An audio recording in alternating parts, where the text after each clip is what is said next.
jarak sosial seperti yang kita lihat di gambar saat ini. Kalau anak-anak muda lihat, walaupun hanya dalam huruf saja, mereka bisa tahu. Coba sebutkan yang ada di depan. Nah, cepat sekali kan mereka menjawabnya. Nah, semua mereka tahu. Kalau yang ini bukan hal yang lazim lagi. Nah, semua tahu. Mungkin kalau orang tua hanya dia di situ ada F saja, Facebook, yang lain-lain kan tidak tahu. Tapi anak muda, anak PowerPoint, pemuda, semua yang ada di tampilan handphone mereka, sehari-harinya mereka lihat dan lihat itu terus setiap hari. Atau bagaimana? Benar kan setiap hari anak-anak bisa lihat itu toh? Kadang di sekolah juga simpan-simpan lihat karena banyak yang mereka buka. Kalau tidak buka katanya merasa sangat rugi sekali, satu hari saja tidak lihat. Ini penelitian. Hasil survei tahun 2016, saya belum dapat yang tahun 2009. Komposisi pengguna internet di Indonesia berdasarkan usia.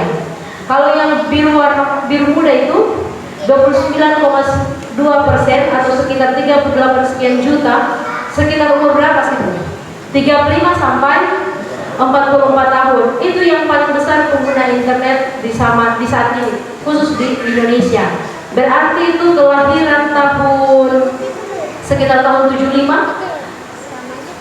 ke atas. Jadi sampai saya umur 35 tahun, jadi sini katakan 35 sampai 44 tahun. Mana yang sekitaran 35 sampai 44 tahun? Yang hadir pada sore hari ini 1, 2, hanya 2 saya dengan saya, berapa saja, yang lain mungkin tidak hadir. Karena kebanyakan kan anak muda. Tapi hasil survei membuktikan umur 35 sampai 44 tahun lah yang paling banyak menggunakan internet untuk di Indonesia. Peringkat kedua yaitu sekitaran umur 25 sampai 34 tahun, yaitu dengan persen 24,4%, sekitar 32,3 juta orang. Dan yang ketiga yang paling banyak menggunakan yaitu sekitar umur 10 sampai 24 tahun.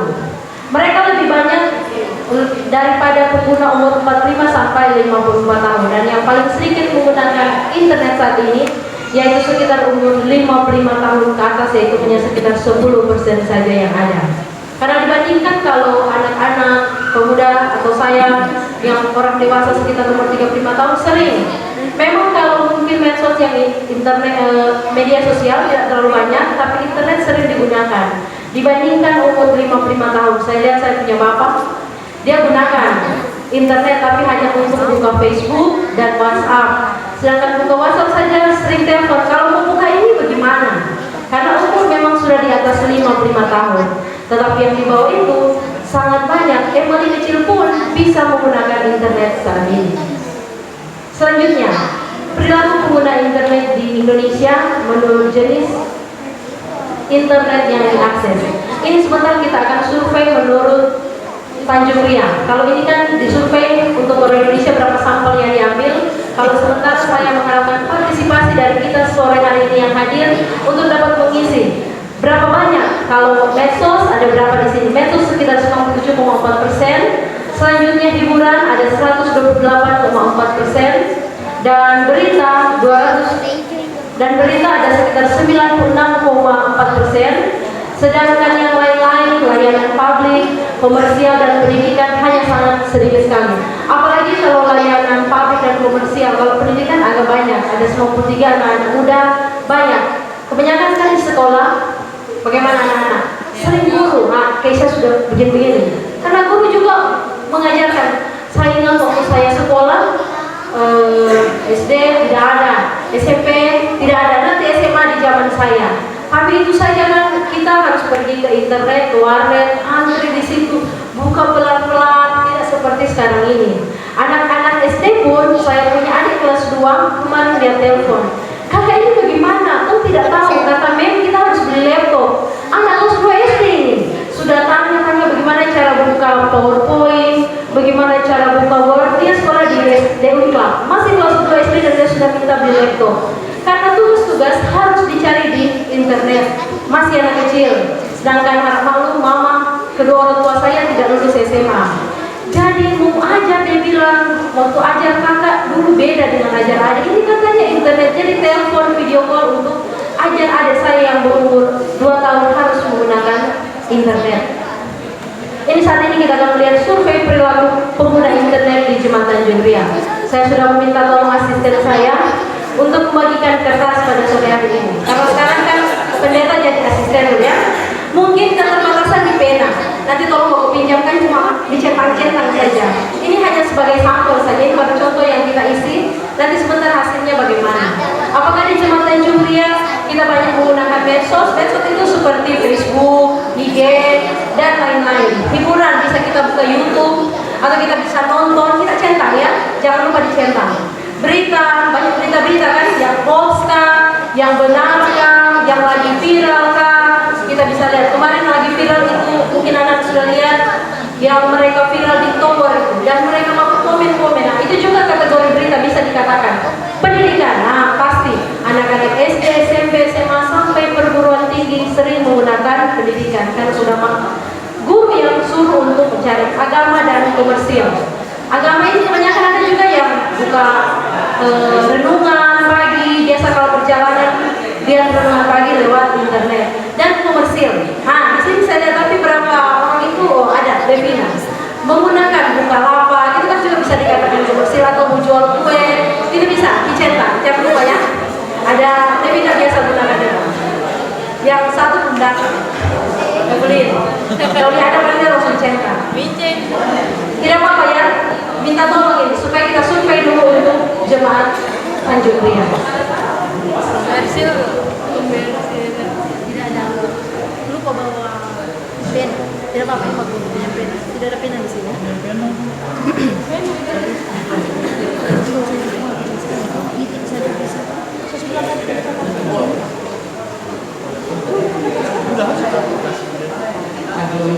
Pinjam ya? Kamu sudah kan? Sudah. Masih ada yang butuh pena?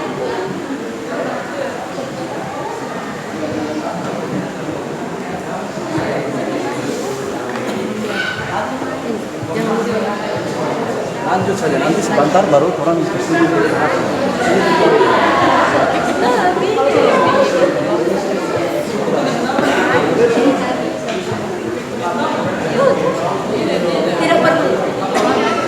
Tidak perlu ditulis nama, tidak apa-apa kan, hanya sampel saja. Kita tidak pakai untuk ujian skripsi atau naik meja hijau ini kan. Kita hanya survei saja untuk jemaat di sini.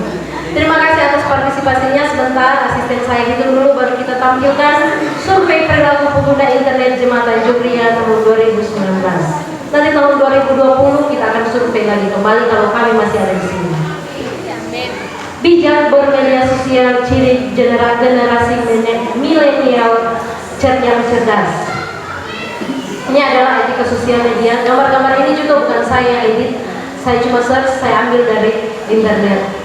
Ada banyak etika dalam menggunakan media sosial. Di antaranya pada sore hari ini saya akan bahas. Kalau kita search banyak sekali, tetapi hanya beberapa saja yang kita akan bagi pada saat ini. Anak-anak kecil pun, kalau mungkin orang tua sudah memberikan HP Android dan memberikan mereka pulsa data, kalau mereka sudah tahu membaca, mereka bisa search sendiri. Jangan cuma buka-buka YouTube ya, yang sudah tahu membaca, Dennis dan yang lain-lain. Nah, Dennis yang lihat map, jadi map langsung berikan contoh. Ada efek negatif dari media sosial, tapi ingat, bukan cuma negatif, ada juga positifnya. Gadget ini kalau anak lihat, yang membaca bisa baca dong, mendekatkan yang jauh dan menjauhkan yang dekat. Ini sering terjadi dalam kehidupan kita. Kalau jauh, saya rasa saya punya teman ada yang di Amerika, saya bisa video call, walaupun jauh, teman SMP. Tapi kalau rindu bisa video call mama di Manado atau mama di Tobelo, rindu. Jauh bisa jadi dekat, bisa lihat muka, bisa tertawa, bisa menangis bersama-sama kalau ada masalah. Tetapi kadang kita lupa. Bayangkan cuma dulu waktu dekat, tapi karena satu pegang gadget satu pegang satu. Dia punya hidup mancung kan tidak, macam meme ini mancung ke bawah atau tidak lihat. Karena dua-dua cuma pegang HP. Nah, itu adalah salah satu negatif dari medsos saat ini. Dan banyak hal. Ini contoh. Ada para anak-anak, 3 anak dan 3 gadis. 3 anak cuma sibuk HP. Di zaman waktu saya kecil tidak ada hal ini karena kami tidak ada handphone, tidak ada gadget yang diberikan orang tua kami. Jadi waktu kami duduk begini, cerita, apakah yang kita bisa bikin. Pada waktu saya juga sudah gadis, waktu kuliah masih ada satu-satu, tapi mungkin kita cerita. Handphone, internet masih sangat susah. Jadi hal semacam ini terjadi di era zaman now sekarang. Anak-anak duduk, ini karena dalam gereja begitu, tapi kadang di beberapa jemaat yang saya lihat, walaupun di depan berbicara, mereka duduk dan mereka begini, handphone, gadget yang mereka punya, mereka taruh di bawah supaya tidak kelihatan. Jadi kelihatan mendengar, ya, padahal ada gadget di bawah mereka, sering mereka gunakan. Ini juga orang lain suruh tidur, lihat apa yang dia bikin. Rambut saya tidak disisir, dan orang mana bilang, Pak Uriki lewat foto. Aduh, lihat, dia masih sempat foto walaupun rambut tidak disisir. Orang lain pun sudah tidur. Dua anak remaja, laki-laki, pusing mungkin, pacar kasih tinggal. Jadi coba kan baku curhat macam kakak Henry dengan Enrico duduk baku cerita dulu. Mungkin ada yang putus kan dengan pacar, tapi hidup stres dengan gadget masing-masing. Ini sering terjadi di keluarga kami juga, keluarga pendeta, handphone juga kadang untuk bakal lain. Jadi kalau apalagi malam minggu kan capek begini pulang, so tidak ada makanan di rumah, padahal untuk makan di luar. Sudah makan di luar karena seharian tidak buka Facebook dan lain sebagainya, jadi dua-dua bingung. Sedangkan yang ini juga dengan STM mau lagi itu handphone, bangun tadi tapi makanan sudah di depan. Jadi kalau cari yang gampang dan yang murah, kita ke mie Mandala situ. Mie sampai Subangka, sampai kering dan buah, masih cepat-cepat buka handphone ini. Padahal itu salah. Kita sudah tahu jadi makanan di depan atau foto dulu. Biasa upload foto dulu. Oh, kita akan candlelight dinner, walaupun hanya di Mandala. Kalau kakak Mati sering ada di rumah laut atau lain dan sebagainya. Gadget ini yang merusak hubungan kita dengan yang lain. Saat ini kita akan masuk dengan ada beberapa poin yang akan saya bahas pada sore hari ini tentang etika medsos. Ada banyak. Kalau search banyak pengalaman yang dialami oleh saudara-saudara saya, mungkin ada banyak yang bisa kita bagi pada sore hari ini.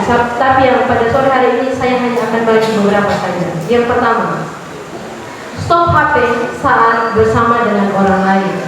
Kalau mau bilang stop HP saat bersama dengan orang lain, kan aduh susah. Karena HP ini macam kita teman hidup lah. Apalagi anak-anak sudah ada terus dekat kita. Jadi kalau bilang stop HP saat bersama orang lain, banyak sekali kita mau komentar. Tapi kalau kita mau beretika dalam menggunakan medsos, stop HP. Jadi pertama-tama kalau kami dan mereka sudah pegang, tunggu coba kuliah di mana? Oh stop. Jadi simpan dulu itu HP, apalagi banyak waktu yang akan terbuang jika berada dengan teman, saudara, suami atau istri kita. Ini sosial media itu kayak cinta, bikin nagih, bikin lupa dunia. Bagaimana? Benar atau tidak? Oh, Henry bilang masih goyang-goyang kepala. Ulang lagi. Sosmed itu kayak cinta, bikin nagih, bikin lupa dunia. Karena kalau sudah pegang, saya terjadi pribadi, 1-2 menit hanya cek-cek saja ada info-info penting kah, teman-teman ada yang kawin kah, ada yang mati kah, kan begitu, kita bisa tahu. Tapi sudah terus sampai lupa. Kadang anak sudah menangis, aduh stop lagi karena panggilan anak menangis. Tapi harus ingat stop. Supaya itu harus stop main HP. Karena kalau ada jaga anak lebih penting daripada handphone. 2, atur waktu penggunaan handphone. Kalau mau bilang jangan gunakan juga handphone saat ini, handphone juga penting untuk saat ini. Kalau kita bilang tidak, salah juga saya. Tidak ada atau juga bilang tidak. Tapi jadi kita harus pandai-pandailah mengatur waktu dalam penggunaan handphone. Karena dengan penggunaan handphone ini sangatlah berbahaya. Banyak contoh-contoh yang terjadi dengan penipuan-penipuan. Berapa kali kami dapat dengan penipuan-penipuan penggunaan handphone ini. Karena ketagihan main handphone, banyak messenger masuk, di WhatsApp masuk, bilang kita minta tolong inilah, akan dapat inilah, dengan terlalu banyak penggunaan handphone. Selanjutnya, nomor 3, waspada atau anak-anak perlu pendampingan. Sudah terjadi dan saya rasa mungkin bagi orang tua juga sudah terjadi. Sudah sampai berapa kali kasus yang saya lihat anak-anak ini mereka menonton hal-hal yang tidak baik dalam YouTube. Orang tua berpikir berikan mereka handphone untuk hiburan main YouTube. Tetapi bagi yang belum tahu membaca tidak masalah. Tapi bagi anak-anak kita minta maaf yang sudah tahu menulis dan sudah tahu membaca, mereka bisa menulis hal-hal yang bagi orang tua tidak pikirkan. Dan saya sudah sempat berapa kali lihat anak-anak menonton hal yang tidak diperbolehkan di saat umur mereka. Karena orang tua kan tidak lihat, dan mereka sudah bisa. Atau kadang situs-situs tersebut bisa muncul secara tiba-tiba. Dan kalau kita tidak waspadai, apalagi bagi anak-anak laki-laki yang kecil. Anak-anak perempuan kebanyakan hanya BRB, tapi anak laki mereka ingin lebih tahu dan lebih tahu. Itu kita harus sebagai orang tua kita harus waspada penggunaan handphone bagi anak-anak. Yang keempat, kendalikan diri dan emosi juga dalam menggunakan medsos ini atau kata-kata. Jangan kita ada marah-marah yang sering pendeta bilang, kalau saya marah dengan Ibu Tiweri, saya mau status dulu. Saya mau status ada kan yang begini, pulung ke apa, dengan begini kan, di foto, baru mereka tahu, oh saya marah. Jadi hati-hati penggunaan itu. Di saat kita marah, kita berkata-kata biasa. Ibu-ibu banyak yang saya lihat kalau marah seseorang, mereka langsung status. Tidak dilihat ke siapa, tapi yang baku marah itu kan so tahu, oh dong gua ada baku marah. Di saat emosi tinggi, dong baku marah, tetap medsos jadi sasaran. Tidak perlu sebenarnya semua bawa statement kepada Tuhan atau suami kita yang ada di rumah. Kita bisa bicara, jangan langsung. Mungkin kalau bapak-bapak tidak, tapi kalau ibu-ibu dan anak gadis mungkin putus sebentar gambarnya. Selanjutnya 5, jangan menggunakan identitas palsu. Ini yang banyak di profil pic, cantik sekali, mulus sekali kayak artis. Ternyata benar yang mereka pasang di profil pic itu artis dari Korea. Ternyata dia ini, kalian lanjutkan sendiri. Jadi jangan menggunakan identitas yang palsu. Ada pernah kejadian, jadi cowok ini dia mengunggah, tapi dia pakai baju tentara. Tapi ternyata dia cuma tukang parkir di macam Kodim Cup gitu. Dia cuma pinjam baju tentara dan dia taruh di profil pic. Dan yang terakhir, ke-6, memberikan informasi pribadi dan keluarga secara bijak dan benar. Bijak-bijaklah kita menggunakan kata-kata terlebih khusus dalam medsos. Karena di sini juga banyak orang tua, pasti orang tua lebih tahu dari saya, tapi yang cuma diingatkan saja bijak dan benar dalam menggunakan kata dalam medsos. Dan yang terakhir, banyak, ini yang paling terakhir, larangan mengganggu suku, ras, agama, dan lain sebagainya. Jangan kita menghina suku yang lain, ras yang lain, agama yang lain di medsos. Karena kita harus juga hidup beretika. Ini ada beberapa gambar. Ku yakin air mataku ini suatu saat akan menjadi air mata kebahagiaan hidupku. Jadi kadang kalau putus cinta kah, mama bapak baku marah kah, taruh begini, aduh, oh so tahu, pasti dong ada masalah. Langsung tahu dari dia status. Suatu hari nanti aku akan membuat bawang merah menangis. Kapan itu bawang merah menangis sedangkan dia sudah tidak ada mata dan air mata? Tapi kata-kata ini yang membuat, nah itu so tertawa juga. Karena kan bawang merah sering membuat mata kita menangis, tuh jadi dong aku balas. Ini orang Manado selalu kata-kata begini. Ngana kasih tinggal pak kita hari ini, nanti ngana dia jo, bye-bye jo ngana. Mungkin dia ngana pejodoh, kita berdoa semoga muni dua bahagia selamanya. Amin. Nah, itu salah. Jadi dalam kata-kata juga sebaku marah. Nanti 1-2 hari baku jadi ulang, baku bayi ulang. Padahal di kata-kata so bilang mungkin dia nggak ada pejodoh, padahal anak sudah pejodoh. Tapi lewat kata-kata inilah kita harus beretika, berkata-kata yang baik, tulislah hal-hal yang bijak di medsos kita, baik Facebook, IG dan lain sebagainya. Dampak positif medsos. Tadi kita sudah lihat etika, ada dampak negatifnya, tetapi saudara-saudara, sebenarnya ada juga dampak positif dari medsos. ada inovatif di situ, komunikatif dan ini. Tapi sayang pasangan yang ini yang saya mau bilang, pasangan yang baru ini belum datang, tapi tidak apa-apa. Dampak positif sosial media mampu mencari teman baru yang letaknya berjauhan dan mampu mendekatkan kerabat atau keluarga yang lama tidak berjumpa. Sebagai contoh ini, hanya lewat Facebook dalam kurun waktu pendeta hampir 1 tahun ya, 1 tahun mereka langsung menikah. Puji Tuhan, saudara-saudara tadi sudah lihat, tapi mereka mungkin keluarga baru, jadi masih capek, masih istirahat di rumah. Hanya lewat berkenalan di Facebook, mereka bisa berteman, tunangan, akhirnya minta konseling di pendeta. Pendeta bilang, ini pertama kali dalam pelayanan pendeta, sudah dari 2006 pendeta di Papua, sekarang 2019, tidak pernah konseling lewat telepon.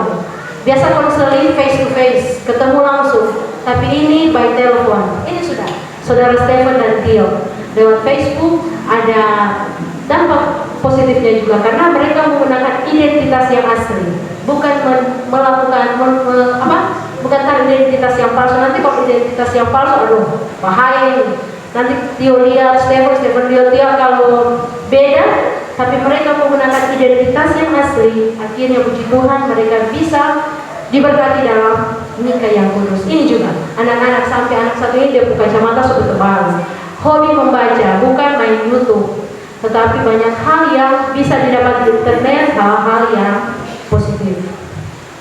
Ini juga beberapa hari kemarin saya lihat di WhatsApp ada informasi, yaitu mencari bidan gratis untuk anak Papua asli.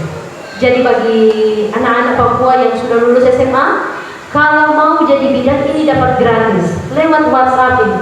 Mereka kirimkan informasi ini sebanyak mungkin. Kita yang tidak tahu, kita bisa tahu dan segera daftarkan diri agar supaya anak-anak kita bisa melanjutkan kuliah di jenjang, tapi khusus bidan. Kalau mau cari guru, cari yang lain lagi. Ini lain lagi, bidan.